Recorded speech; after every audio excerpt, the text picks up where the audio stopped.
Yo, what is going on, guys? Today, I'm going to be giving you my Central Division predictions. We're going to go 8th through 1st, breaking down every single team. I got some definite hot, spicy takes incoming. I'm higher on some teams than others. I'm lower on a couple of teams than others in this division. Overall, with the Central Division, I think it's probably the worst division in hockey. I'm not going to lie. It's one bad team, then a couple mediocre teams, and then 2 to 3 actual maybe contenders. It doesn't sniff the Metro or the Atlantic. The Pacific has 2 far worse teams than the Ducks and Sharks. But without further ado, let's dive into it. The one bad team, obviously, in dead last is, without a doubt, the Chicago Blackhawks. The Chicago Blackhawks, I have them finishing with 57 points, going 24, 49, and 9. It's really just Connor Bedard. It's all about developing Connor Bedard and Lucas Reichel to a degree this year. In terms of their forward core, it's just a lot of veterans. Taylor Hall does still have some game left in him, but he's probably like a solid to good second liner on an actual playoff team. Him as your second best forward on your team, you're not going that far. Then Foligno, Hall, Colin Blackwood, Andreas Athanasiou, Ryan Donato. I'm missing some people, but basically they're just like an assembly of decent to good third liners that are going to be in elevated roles. So I think it is going to be a pretty below average offense, but it's somehow not even close to the weakness of this team, because in defense core, they have Seth Jones, who I do think is a little bit underrated. He's overpaid, but he's not some horrendous player. Connor Murphy's a solid second pair guy, but beyond that, Philip Roos, the other guys that they have within that defense core, makes up one of the worst defense cores in the entire league. And then on top of that, in net, you have Arvid Soderblom and Petr Mrazek. Besides San Jose, that probably is the worst goalie tandem in the entire league. So in terms of forwards, maybe they can have a half decent forward core, be 8th or 7th last in terms of goals per game, but that defense core is going to absolutely bleed goals. I think them and San Jose are pretty easily the worst team in the NHL, the two worst teams in the NHL that are going to be absolutely stinking it up for Macklin Celebrini. So that's pretty obvious. But in our 7th spot, I actually have the Arizona Coyotes. I know this might be a little bit of a surprise. They're kind of everybody's sleeper team. I have them going 36, 37, and 9 for 81 points, which is a pretty big improvement. They were a 70-point team last year. So although I might not be higher as some other people, I've seen some people put them in the playoffs. I have them taking a pretty sizable jump to an 11-point jump to be exact. I'm just really concerned about this team's defense core. Their defense core is Valimaki, Moser, Dumba, Dursey, Stetcher, Brown. I don't see an actual number one defenseman, obviously. I don't even think any of those guys are really good number twos for the most part. Valimaki's going to put up some decent results just because he's playing big boy minutes. Sean Dursey might put up some points. But that defense core is really going to hold them back from actually competing in the Central Division. The forward core is solid. I really like that top line of Schmaltz, Hayden, Keller. Keller absolutely cooked last year. Schmaltz was almost point per game. Hayden, for the final 49 games of last season, put up 39 points. They're going to be very good. And this year, they definitely do have some forward depth compared to last year. That second line is probably going to be like Michelli, Cooley, Zucker, Dylan Gunther, Lawson Krause. Kerfoot's another ad. That was a pretty decent depth grab. So their forward core is actually going to be solid. It's an average to above average forward core, I would say. Just for me, that defense core is probably bottom 5 in the entire league and really will hold them back. Goalie tandem solid, Vejmelka and Connor Ingram. We don't have a massive sample size on both of them. Vejmelka was pretty horrible his rookie year. Then last year, he had bad stats as well, regular, but his advanced stats, he actually had like 10 goals saved above expected. Connor Ingram, much smaller sample size, but he was actually pretty solid for the Coyotes last year. So I think they have average, maybe below average goalie tandem. Defense core is pretty bad. Forward core, average to above average. I think that about equals an 81-point team, especially because they are so young. They still are developing so much that I don't think it's really time for them to make win now moves or anything like that. So I think right now they're kind of still coming out of that rebuild. So 81 points seems about fair. In 6th place in the division, I have the Nashville Predators falling off by a decent margin. I have them going 37, 35, and 10 for 84 points. I've been on the record. I'm not that high on Nashville this year. They buy out Duchesne, trade Johansson. I think the forward core is just a lot of question marks this year. You bring in Ryan O'Reilly, who I think is an okay, if he was on a contending team for $4.5 million.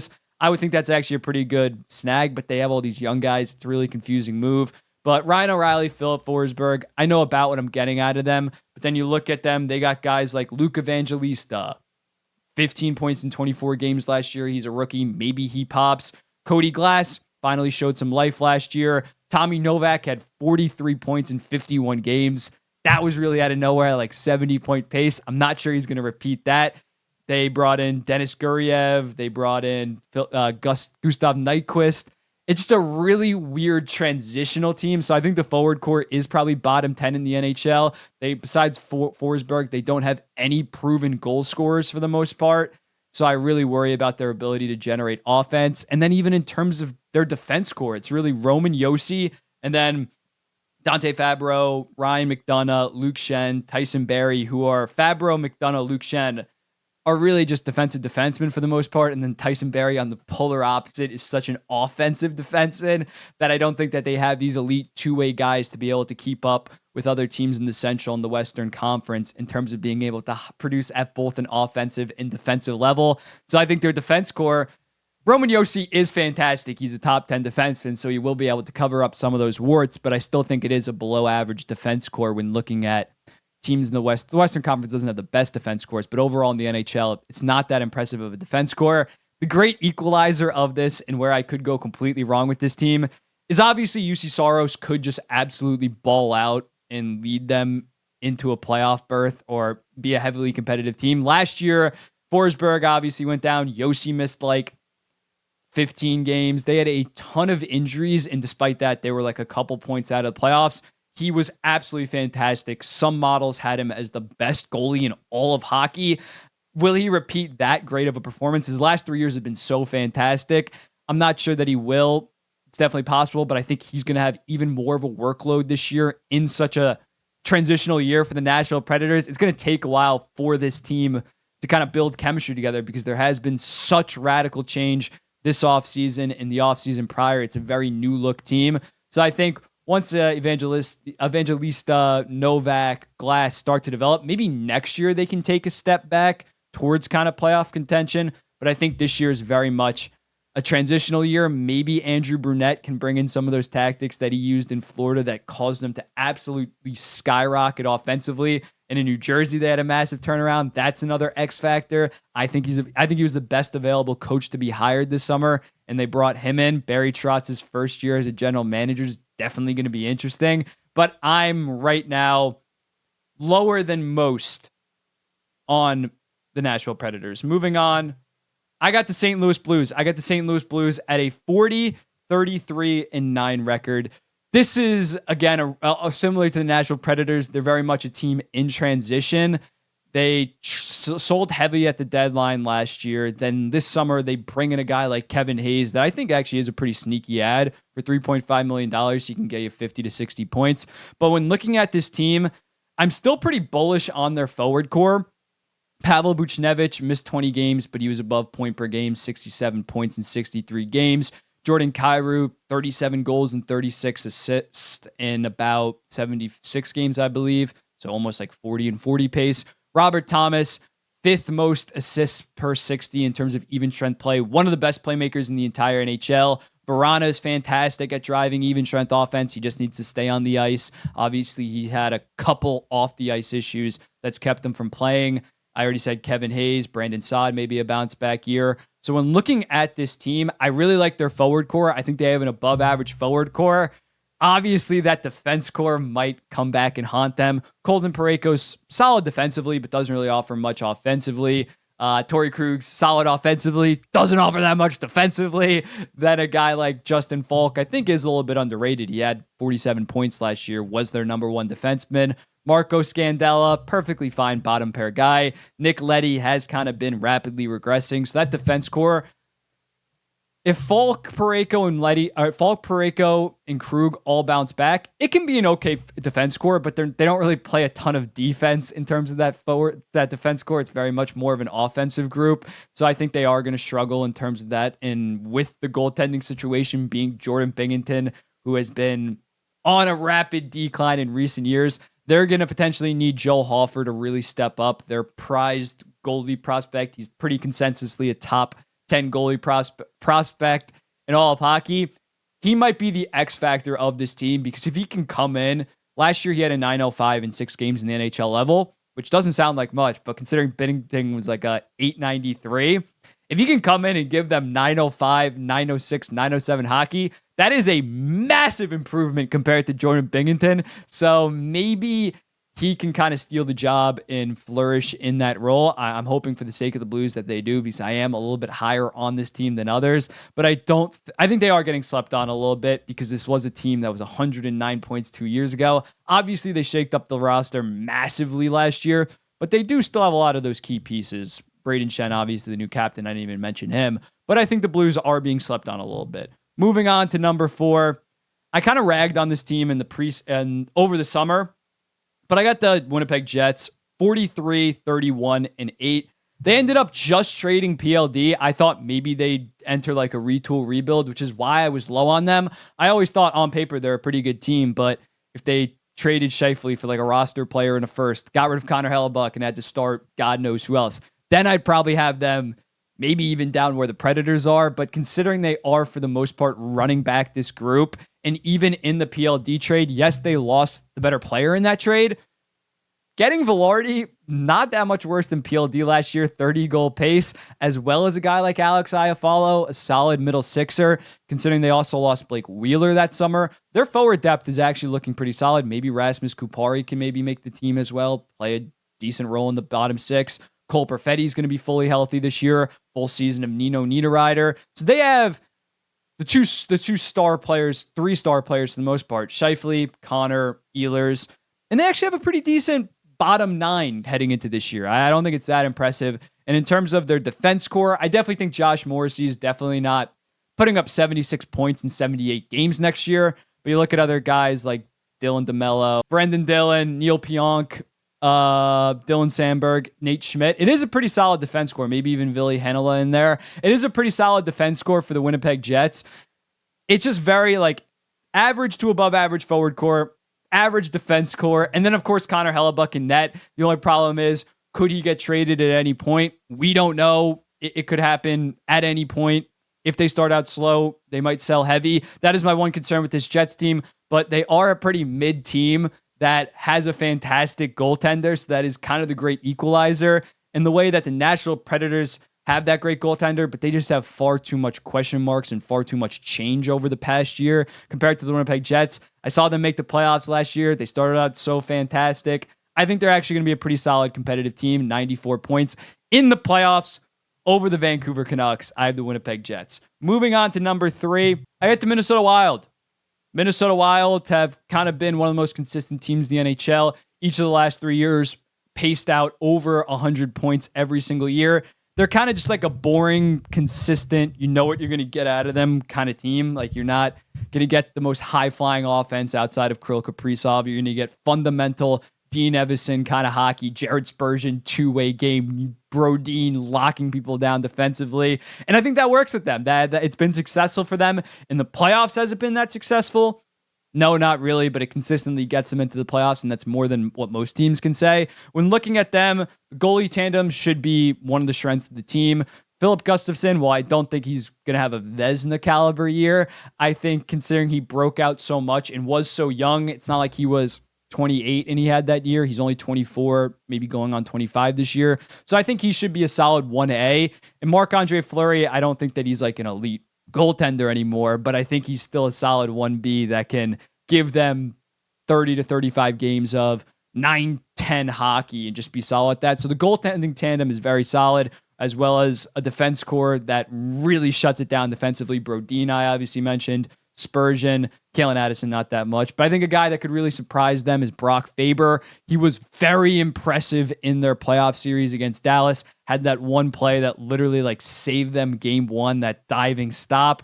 So I think Brock Faber can kind of mature into, probably start in the bottom pair. Maybe you can move up into a top 4 role, but I'm really looking forward to Brock Faber, seeing him within that defense core. In terms of the forward core, Matthew Boldy is going to be massive for that team. He's been a solid like 32 and 32 pace kind of guy his first 2 years.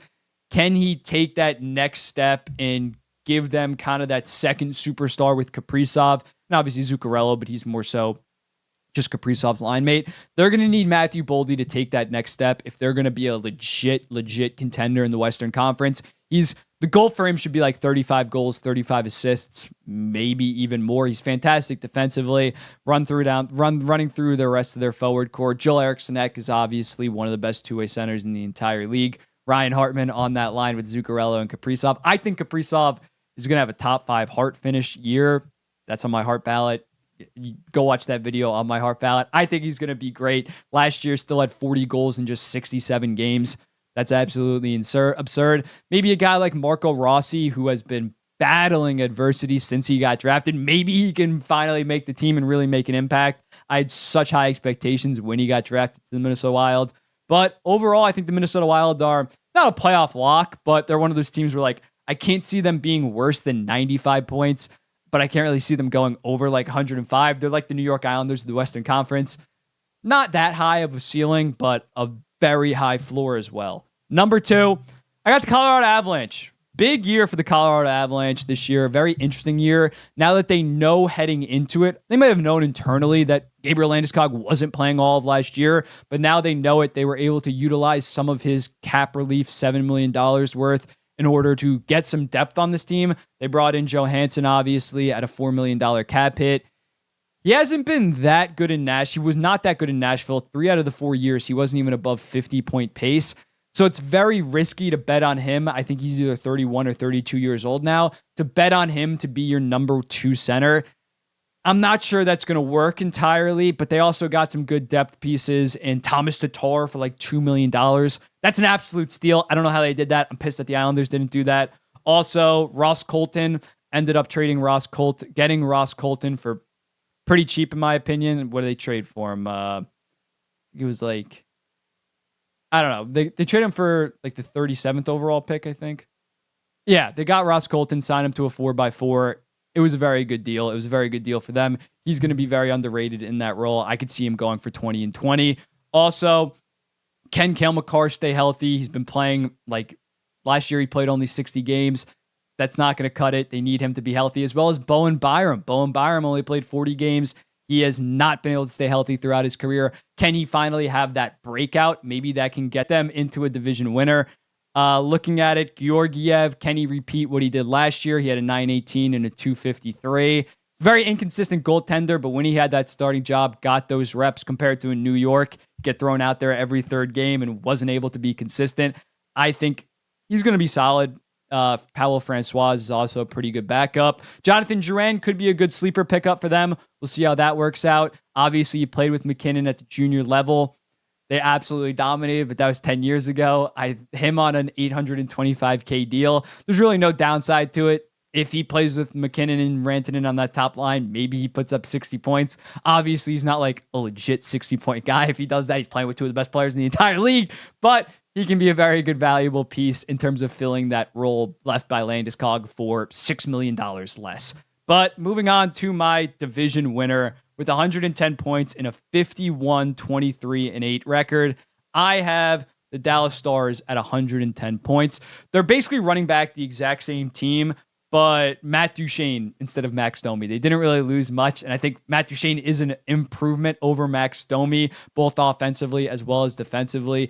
On that team, he can legitimately go for 60 points. They also brought back a guy like Evgeny Dodonov, who had 15 points in 23 regular season games with the Stars, as well as 10 in 16 playoff games. So let's do the math. That's 25 and 34 playoff and regular season games. That's pretty solid. That's a solid middle sixer for them, as well as the fact that not really like a Colorado who doesn't have a ton of young pieces. They're going to have guys like Thomas Harley, Nils Lundqvist, Logan Stankoven, and Wyatt Johnston just naturally progress and get better next year. Some of that internal growth that the Arizona Coyotes will have, for example. Dallas is going to have that on their lineup. And with them, they have some of those young guys, but also it's essential that guys like Ryan Suter, Pavelski, Ben, and Sagan don't fall off. They're starting to get up there in age. Suter is kind of garbage at this point. Pavelski, I think he'll be solid. At least 65 points playing on that top line, one of the best top lines in hockey. Jamie Benn definitely worries me. 78 points last year, literally out of nowhere. If he can get 60, I think Dallas Stars fans would take 60 out of him. And Tyler Seguin hasn't really been the same player since that injury. You just got to hope that he's a solid 50-ish point middle six, either low end second line center, probably third line center, now that they have Wyatt Johnston. So those guys can't fall off. They obviously have arguably the best line in all of hockey with that Pavelski, Robertson, and Hintz line. They're going to absolutely cook. I think Hintz might go for 90 points next year. Just how dominant he was in the playoffs. He's been point per game almost the past 2 years. So their offense is going to be absolutely cooking. And then in net, Jake Ottinger has progressively gotten better every single year. He had a 9-11, then a 9-14, then a 9-19. He's my Vezina runner-up pick. He's good for 60 games. And Scott Wedgwood, I think, had like a 9-15 last year. So they have another solid backup goalie that they can rely on to also get some of those starts. It's not like an Andrei Vasilevsky where if he gets hurt, he's absolutely toast. They have a very good tandem. The defense does scare me that their number 2 defenseman is like a 29 or 30-year-old Esa Lindell. They don't really have that legit number 2 two-way guy. Lindell's fantastic defensively, but he's more of like just a shutdown second pair guy at this point. So I think they need to improve maybe their defense a little bit. It's an average defensive core. It's a top 5 forward core in all of hockey. Then it's probably a top 5 tandem in all of hockey, which equals a 110-point team in my opinion. So here's my full Central Division predictions. Stars, 110 points. Avalanche, 106. Wild, 99. Jets, 94. Blues, 89. Preds, 84. Yotes, 81. And the Hawks at 57, 24-point losers. What do you think? What do you think about this? What do you think about this? Let me know in the comments. Who would you move up? Who would you move down? Who would you replace? Am I absolutely off my rocker with these picks? I want to hear from you guys. Like, comment, subscribe, all that stuff. And I'm probably going to do the Metro next, maybe the Atlantic. So, yeah. Hope you enjoyed. Peace.